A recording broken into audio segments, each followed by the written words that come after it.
Hello friends, আমি আবারও চলে এসেছি পুরনো সেই দিনের রান্নাঘরে নতুন একটা রেসিপি নিয়ে। তো আশা করি আপনারা ভালোই আছেন, আমিও ভালো আছি। তো আমি রেসিপিটা শুরু করছি। তো এখন আমি এক এক করে মশলাগুলো এখানে দিয়ে দেব। প্রথমে দিয়ে দিচ্ছি আমি রসুন বাটাটা,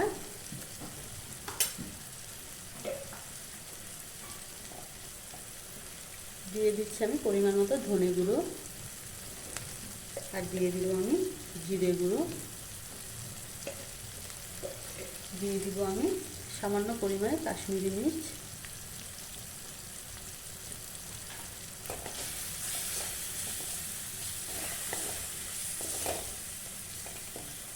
এখানে আমি দিয়ে দিব 2 চামচের মতো আমি দই অ্যাড করে দিব।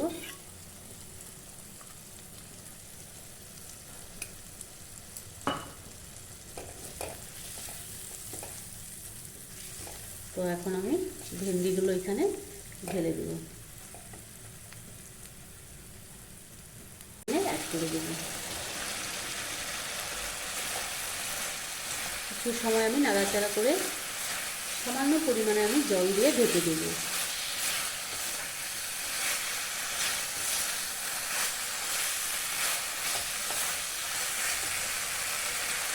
তো এখানে আমি সামান্য পরিমাণে জল দিয়ে দিচ্ছি।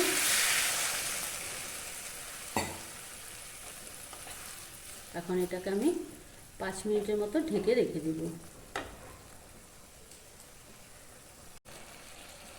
তো বন্ধুরা দেখুন, আমার ভেন্ডিটা হয়ে আসছে, ভালো করে সেদ্ধ হয়ে গেছে। তো এখন আমি লঙ্কাটা যে কেটে রেখেছিলাম সেটাও আমি এখন এগুলো উপর দিয়ে দেবো।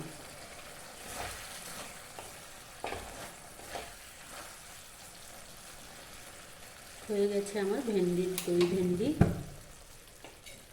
তো আমি এইভাবে গরম গরম ভাতের সাথে খাবেন বন্ধুরা, সত্যি দারুণ লাগবে, অসাধারণ।